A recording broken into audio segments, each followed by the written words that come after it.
우리 성경 말씀 보겠습니다. 성경 말씀은 고린도전서 16장 1절로 4절 말씀입니다. 신약 성경 284쪽에 있는데 고린도전서 마지막 시간이죠. 1절로 4절 말씀 한 절씩 번갈아 읽겠습니다. 성도를 위하는 연보에 관하여는 내가 갈라디아 교회들에게 명한 것 같이 너희도 그렇게 하라. 매주 첫날에 너희 각 사람이 수입에 따라 모아두어서 내가 갈 때에 연보를 하지 않게 하라. 내가 이럴 때에 너희가 인정한 사람에게 편지를 주어 너희의 은혜를 예루살렘으로 가지고 가게 하리니 만일 나도 가는 것이 합당하면 그들이 나와 함께 가리라. 아멘. 오늘은 제목이 연보도 예배입니다. 이런 말씀입니다. 우리가 지금 고린도전서라고 하는 것을 계속해서 보고 있는데 고린도전서는 고린도 교회가 안고 있는 여러 문제들에 대해서 바울 사도가 답변을 하는 거죠. 우리가 그림을 보면 전체가 16장까지 되어 있는데 전반부, 후반부 해서 전반부는 1장에서 6장까지 세 가지 문제에 대해서 글로에라고 하는 사람이 전해준 내용이죠. 글로에 집에서 지편으로 왔던 세 가지 문제, 그게 이제 1장부터 6장까지 이어지고, 그리고 후반부는 7장부터 16장까지 이어지는데 이것은 네 가지 질문, 고린도 교회에서 온 질문인데 그 고린도 교회를 대표해서 바울 사도가 맨 처음에 세례를 주고 예수를 믿게 한 스데바나, 버드나도 또 아가이고 이 세 사람을 통해서 온 네 가지 질문에 대한 답변이 고린도 전서의 내용입니다. 그러니까 세 가지 문제와 네 가지 질문, 7가지에 대해서 답변을 하면서 중간에 11장, 15장에는 별도로 묻지는 않았지만 여자들이 두건을 쓰는 문제, 또 성만찬 문제.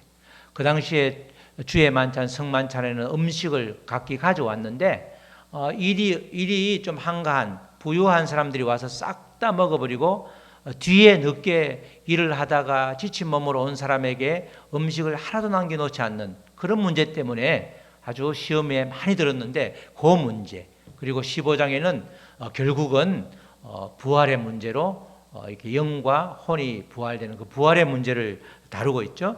그래서 크게 보면 7가지와 그리고 나머지 11장, 15장, 그래서 9가지 내지 10가지 문제를 자세하게 답변을 해주기 때문에 이 고린도전서를 문제서신 그렇게 말하기도 하고, 또 고린도전서 16장 14절에 있는 구절처럼 결국은 주제가 모든 일을 사랑으로 행하라, 이런 이제 내용을 담고 있습니다.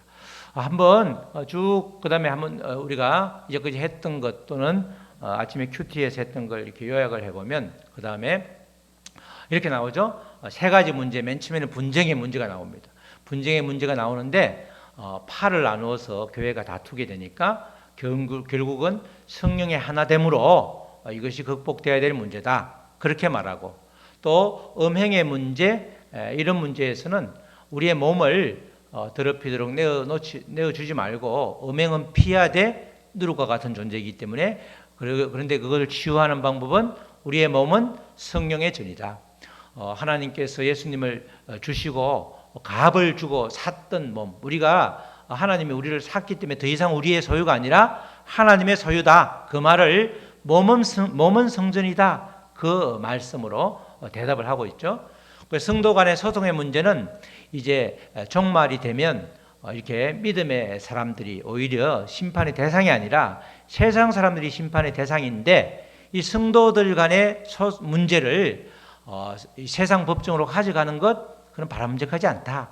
앞뒤가 뭐가 잘못됐다, 그렇게 말을 하고, 그리고 이제 고린도전서에서 고린도 교회에서 온 문제, 여러 가지 질문에 대한 문제가 이제 4번부터 7번까지 이어지죠.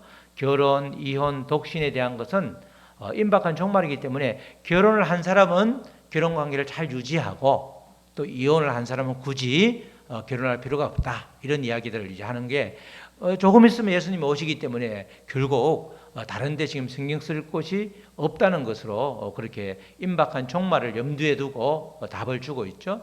그리고 그 당시에 이 아가야 지방, 고린도라든가 아덴은 전부 우상이 엄청 많았기 때문에 우상 앞에 드린 고기가 시중에 대부분 한 90%는 그런 고기들이기 때문에 그걸 먹어야 되냐 말아야 되냐 이런 문제가 이제 있었는데, 믿음이 연약한 사람들이 시험에 들 수 있기 때문에, 사실은 우상은 아무 의미가 없기 때문에 우상 앞에 놓는 고기가 우상 제물이라고 하지만 우리 믿음이 강한 사람은 아무것도 아니기 때문에 그냥 먹어도 되지만, 연약한 사람들이 보고 저 우상에 들었던 걸 먹네 이렇게 시험 들까봐 시험에 들지 않도록 하기 위해서 먹지 않는 게 좋다 그렇게 말하죠. 12장, 13장, 14장은 길게 그 당시에 고린도 교회의 각종 은사들, 신령한 것들이 있었는데 내게 크다, 너게 크다 이러면서 서로 자랑질을 하면서 계속해서 교회에 도움이 되기는커녕 방해가 되니까, 그래서 12장 끝부분에 신령한 것들을 사모하라. 그 신령한 것들은 말씀을 가리키는 사도, 교사, 선지자, 이런 이제 그것을 말씀을 사모하는 걸 가장 중심으로 두되 방법은 사랑으로 해라 그렇게 말하는 거죠. 그리고 이제 15장에서 부활에 대해서 그 당시에 전부 다 영혼 불멸 또는 영과 혼이 분리되어 있는 그 이원론이라고 하는 걸 믿었기 때문에, 영지주의라고 하는 그런 사상이 꽉 물들었기 때문에 영은 부활할 수 있지만 육은 부활할 수 없다 그렇게 말했단 말이죠. 그런데 영과 육이 같이 부활한다는 게 부활이기 때문에 이 부활 신앙이 정확하지 않으면 아무리 문제에 대해서 정리정돈을 해도 근본적인 문제가 해결이 안 되기 때문에, 지난주 말씀드린 것처럼 부활 신앙을 회복하는 것, 그게 아주 중요하죠. 그리고 이제 어찌 보면 생뚱맞은데 연보에 대한 질문이 16장에 마무리가 되고 있습니다. 그래서 오늘은 이 연보에 대한 문제를 이제 함께 나누려고 하죠. 이렇게 고린도 전서는 7가지 문제, 큰 문제들, 그리고 2가지 바울 사도가 그냥 문제를 또 이렇게 답을 해준 그 문제들을 통해서 결국 사랑으로 행할 때 모든 것이 해결되는 것이고, 또 죄사함과 죽음의 문제를 십자가에서 단번에 해결하신 예수 그리스도, 그분이 근본적인 해답입니다. 그걸 이야기를 해주고 있습니다. 연보에 대한 말씀은 이 마지막 편지로 연보를 마무리하는데, 연보라는 말은 한문으로 이렇게 되죠. 던지다, 버리다, 버릴 연, 도울 연, 그죠? 내 것을 던져서, 내 것을 내어서 다른 사람을 돕는다 이런 뜻이죠. 연보. 연보라는 말을 옛날에 우리 어르신들이 연보라는 말을 많이 쓰죠. 지금으로 말하면 목적 헌금 또는 헌금을 말하는 거죠. 이렇게 15장에서 길게 부활 이야기를 한 다음에 갑자기 헌금 이야기를 하니까 뭔가 연결이 안 되는 것 같지만, 이 성경은 전부 다 15장과 16장 연결되고 또 14장하고도 이렇게 각 장이 그 다음 장하고 대부분 다 연결이 되죠. 지금 15장에서 부활 이야기의 핵심은 그리스도의 부활이 있었기 때문에 죽은 자의 부활이 가능한 거죠. 그리고 그리스도의 부활이 없었다고 그러면 죽은 사람은 이미 예수를 믿고 죽었다 할지라도 가장 아주 그 사람은 성경에는 망한 사람이다 이렇게 말할 정도로 그리스도의 부활이 있었기 때문에 죽은 사람의 부활이 가능하고, 그래서 부활의 중심에는 그리스도의 영뿐만 아니라 육도, 몸도 함께 부활한 거죠. 그래서 기독교는 영혼이 함께, 영혼뿐만 아니라 육도 함께 부활한 것을 믿는 것입니다. 예수 그리스도께서 부활하셨을 때 몸이 부활하셨기 때문에 수많은 사람들이 볼 수 있었죠. 영만 부활했다고 그러면 사람들이 그렇게 500명이 넘는 사람들 앞에 일시에 나타났고, 또 여러 가지 12제자와 바울 사도를 포함해서 여러 사람에게 40일 동안 부활의 몸을 입고 이 땅에 살아갈 수가 없었을 텐데 몸도 부활했다. 그렇게 말하는 거죠. 그런데 우리가 믿음의 사람들을 말할 때 그리스도의 몸의 지체다 이렇게 말을 합니다. 그리스도의 손과 발처럼 움직이는 그리스도의 몸의 지체가 우리들인데, 이렇게 그리스도의 몸의 지체로 살아가는 구체적인 모습이 바로 연보다. 그 모습의 하나가 연보라는 것입니다. 그러니까 그리스도의 몸을 중심으로 부활 이야기를 한 것처럼 그리스도의 몸의 지체의 일부분으로 살아가는 우리들의 모습들, 그 구체적인 모습이 바로 부활과 연결돼 부활하신 그리스도의 몸과 연결되기 때문에 그렇게 연부에 관한 말씀을 이어하고 있는 것입니다. 구체적인 삶, 실천적인 삶이 그만큼 중요하죠. 우리가 살아갈 때에 서로 자녀들에게 또는 부모님들에게 사랑한다 이런 말을 많이 하잖아요. 옛날 어르신들은 말로 꼭 해야 되나, 말로 안 하고 실제 표현도 안 하잖아요. 말로뿐만 아니라 표현을 해야 되는데 말에만, 사랑한다는 말에만 머물지 않고 구체적인 행동이 뒤따를 때 그 사랑은 실제가 된다. 그 사랑은 완전해 가는 사랑이다. 이렇게 말하잖아요. 예를 들어서 부모님 같은 경우는 늘 몸이 아파도 병원에 가시라라고 하면 때로는 여유가 있음에도 불구하고 안 가시는 분도 있고, 왜? 내가 내 병을 안다. 그죠? 그렇지만 때로는 병원에 갈 물질적인 그런 여건이 되지 않아서 못 가는 사람도 있단 말이죠. 그럴 때 자녀들이 부모님에게 병원에 가라고 말을 하는 것이 아니라 실제로 가서 모시고 가든지 아니면 돈을 보내서 병원 갈 수 있도록 그렇게 조치를 취해 줘야 되는데 말로만 엄마 아빠 사랑해요라고 하면서 전혀 그렇게 행동이 뒤따르지 않으면 그 사랑은 실제가 되지 않는 거죠. 부모님을 사랑한다, 자녀를 사랑한다, 또 여러 가지 부부간에든 모든 또 관계 가운데 사랑한다는 말은 그 실제가 되기 위해서는 구체적인 삶의 표현이 있어야 되는 것입니다. 마찬가지죠. 믿음의 성도를 한 몸 공동체라 이렇게 말하면서 서로에게 무관심하다고 그러면 그것은 한 몸 공동체라고 말하기가 곤란한 것입니다. 우리가 눈을 들어서 보면 저희도 교인들이 20-30명 되기 때문에 이렇게 어느 가정에 어떤 기도가 있는지 지금 집기도기를 위해서 쭉 이렇게 이야기해서 다 오픈해서 기도 제목을 드린 분도 있고 정말 기도 제목으로 내놓기가 힘들어서 내놓지 않은 부분도 있을 텐데 우리 단톡방에 목록에 쭉 보면 이제까지 쭉 기도 제목이 처음부터 끝까지 다 나와 있습니다. 그래서 그것만 봐도 기도 제목이 이런 기도 제목이 있으시구나 충분히 관심을 가질 수 있는 거죠. 한 몸 공동체다 그러면 서로에게 관심을 갖는 것. 지나친 관심은 금물일 수 있지만 기도는 아무리 지나치게 해도 전혀 과하지 않기 때문에 기도로서 섬길 수 있는 것입니다. 바울 사도는 그리스도의 몸으로 사는 성도들의 실천적인 모습, 그리스도를 사랑한다 그렇게 말하고 또 성도 간에 서로 사랑한다라고 하면서 실천적인 모습을 보이지 않는다고 그러면 그 사랑이 어찌 보면 허무맹랑한 사랑일 수 있다. 그 실천적인 모습의 하나가 연보다 이렇게 말하는 겁니다. 그 당시에 바울 사도 당시에 이 편지를 쓸 당시에 예루살렘의 기근이 한 2-3년 지속돼서 굉장히 어려웠습니다. 예루살렘 교회가 굉장히 어려웠죠. 그 당시에는 기독교로 예수 그리스도를 믿는다는 그 자체가 경제적인 고립, 때로는 경제적인 죽음에 해당, 사형 선고에 해당되는 것이었습니다.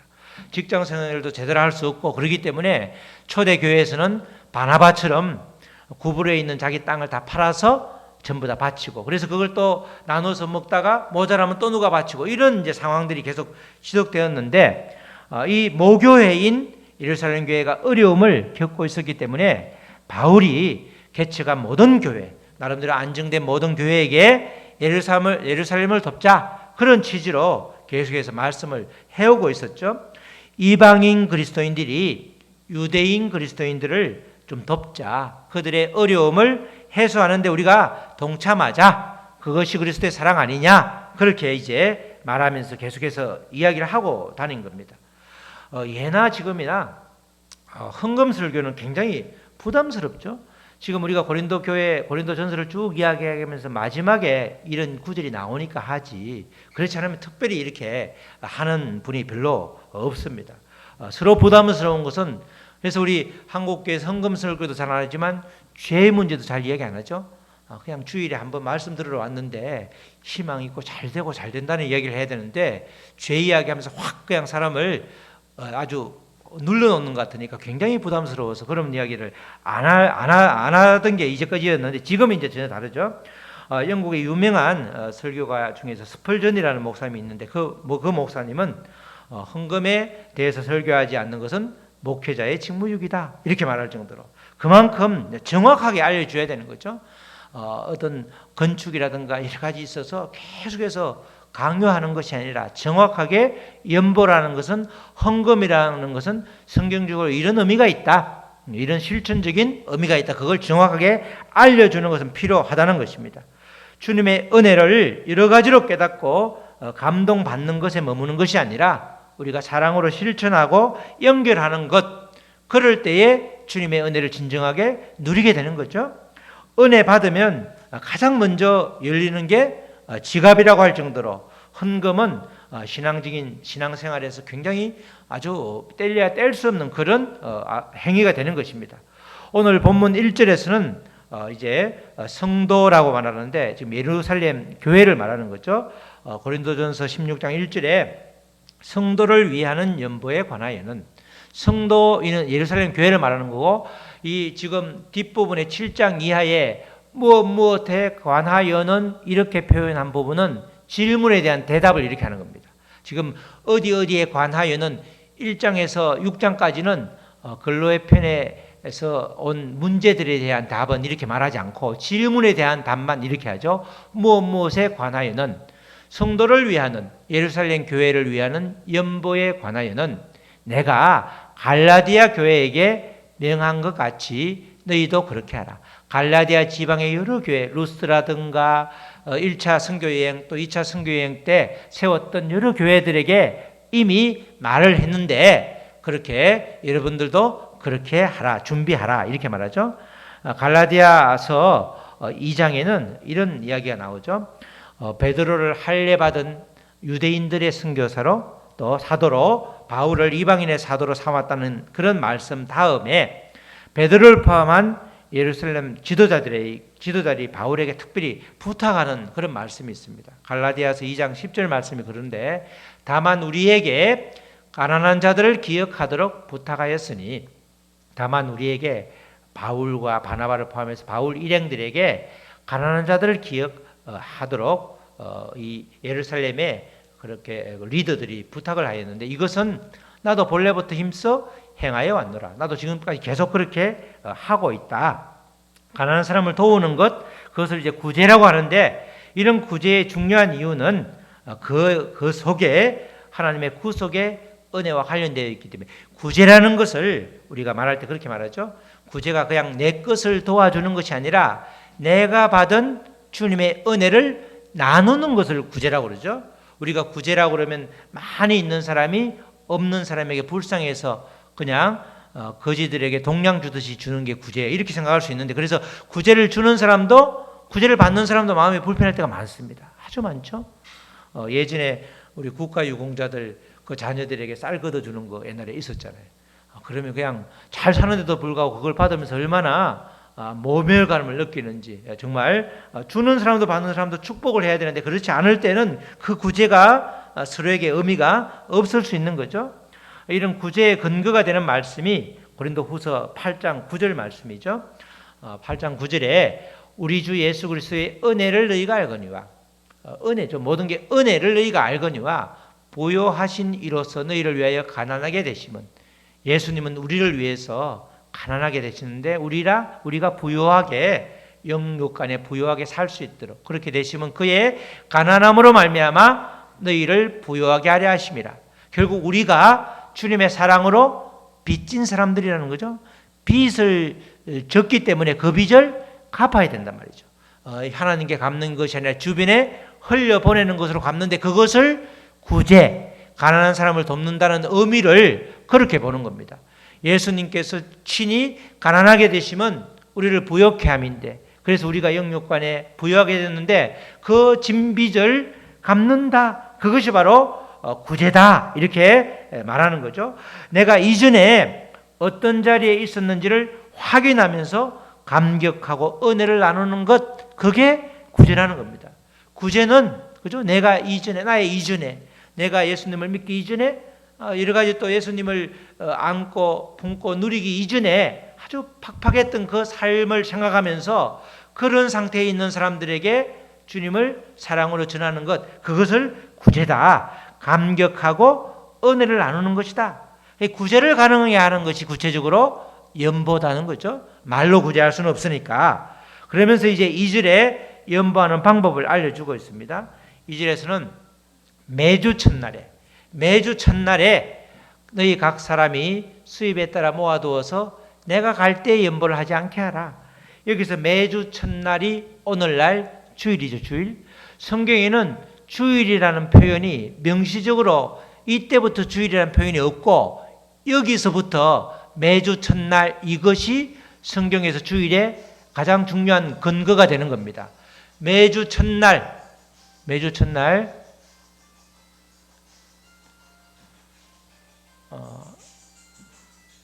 자, 우리가 처음 오셨으니까 잘 몰라서 자, 매주 첫날 이게 이제 주일의 근거가 돼요. 성경 어디도 주일이란 말이 없죠. 그래서 매주 첫날 이 말이 주일에 너희 각 사람이 수입에 따라 모아두어서 이게 주일이란 말은 주일 예배 때 연보를 드리게 되는데 그래서 여기서 이제 연보가 예배의 일부다 이렇게 말하는 거죠. 내가 갈 때에 바울이 갈 때 갑자기 사람 얼굴 보고 갑자기 마음에도 없이 연보를 하는 것이 아니라 매주 첫날 요새는 이제 뭐 월급을 받는 그 다음 날이 될 수도 있죠. 주일에 연보를 드리라. 누가 간다고 부흥회를 한다고 갑작스럽게 그렇게 홀리듯이 마음에도 없이 그렇게 하지 말고 준비된 헌금을 해라. 그렇게 말하는 거죠. 헌금을 강조하는 말씀이 아니라 헌금도 예배에 속한다. 그 말씀을 하고 있는 겁니다. 바울 사도가 갔을 때 우리도 그렇죠. 갔을 때 갑자기 다른 사람이 특별하게 선교사님이 이제 그렇게 목적금을 할 때는 있지만 어쨌든 바울이 갈 때 갑자기 그냥 바울 얼굴 보고 하지 마라. 미리 준비해라. 그래서 연보라는 게 십시일반으로 모금하는 그런 차원이 아니라 그리스도의 한 지체임을 확인하고 실천적으로 순종하는 그런 의미다. 그렇게 정확하게 의미를 두라는 것입니다. 3절 4절에서는 그 연보를 예루살렘 교회로 배달하는 문제를 다루고 있는데 여기서는 특별히 연보를 은혜 이렇게 표현하죠. 은혜. 내가 이럴 때에 너희가 인정한 사람, 너희가 이렇게 인정한 사람, 너희가 검증된 사람으로 가되 편지 추천서를 주어서 너희의 은혜를 연보가 단순히 물질이 아니라 너희가 받은 은혜, 너희가 나눈 은혜를 예루살렘 교회로 가지게 가게 하리니 만일 나도 가는 것이 합당하면 그들이 나와 함께 가리라. 이렇게 말하죠.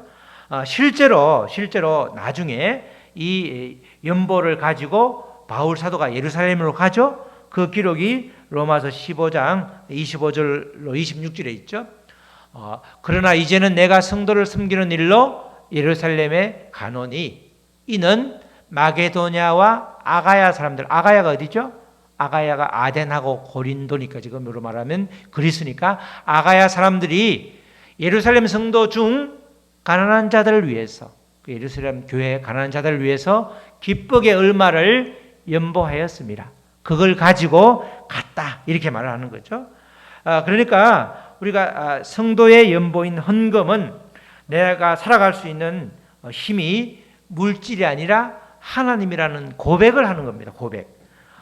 제가 히브리어만 굉장히 전문으로 하는 히브리어로만 다풀이하는 거기를 한번 잠시 간 적이 있었는데 그분도 이런 연보에 대한 해석이 좀 다르긴 하더라고.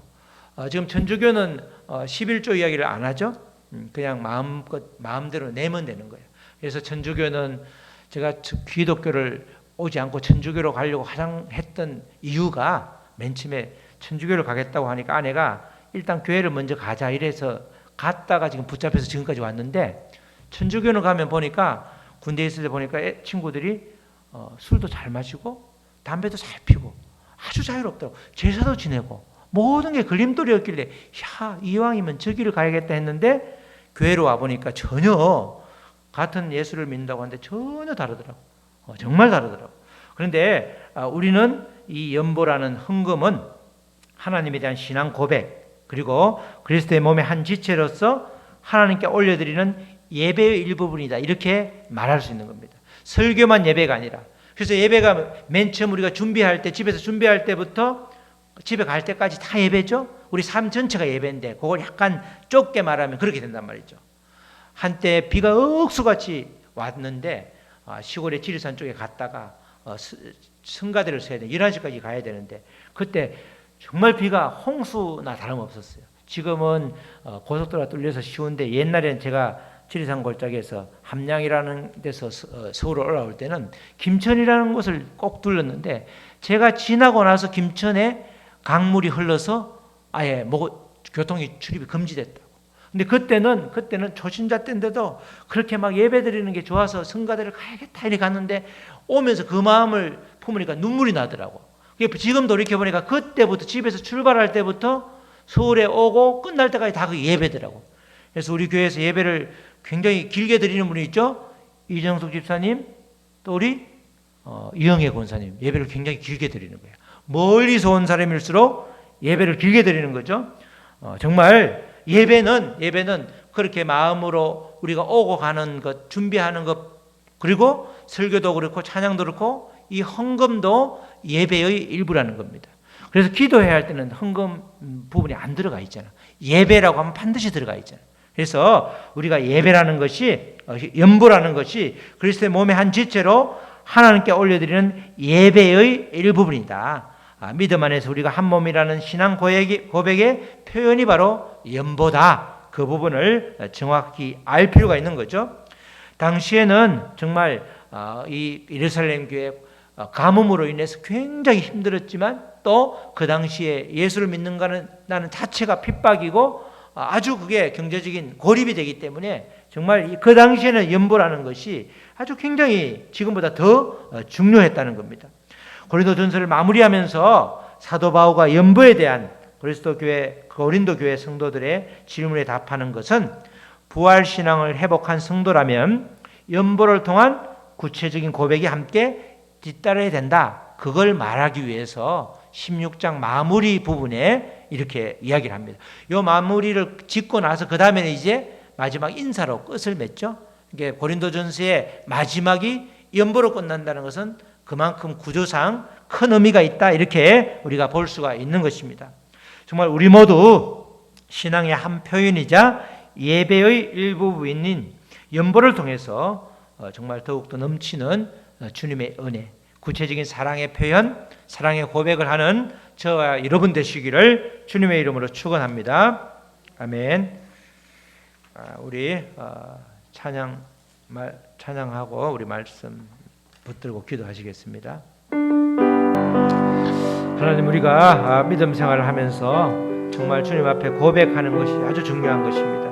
우리의 사랑, 주님이 우리에게 주신 은혜를 고백하는 방법은 여러 가지가 있지만 특별히 부활의 몸으로 다시 우리가 다시 이 땅을 떠나고 나서 다시 부활의 몸을 입고 올 우리가 정말 다시금 생각해야 될 것이 실천적인 사랑의 표현인 연보, 그것이 예배의 한 부분이라는 것입니다. 하나님, 우리가 아주 연보가 이 삶의 또 구체적인 사랑의 표현이자 예배의 일부분임을 늘 기억하면서 물질 때문에 시험될 것이 아니라 모든 것이 주님의 것임을 고백하는 그런 신앙 고백이 날마다 일어날 수 있도록 주여 도와주시옵소서. 우리 잠시 기도하시겠습니다. 하나님 아버지 감사합니다. 정말 바울 사도가 아버지의 고린도 교회의 모든 문제에 대한 아버지의 답을 또 아버지의 대답을 하면서 마지막 문제에 아버지 또 연보를 제일 뒷부분에 배치를 해놓았습니다. 정말 물질은 그때나 지금이나 아버지의 생명처럼 아버지 여기는 사람들이 많고 그것이 물질이 우상이 될 때가 많은데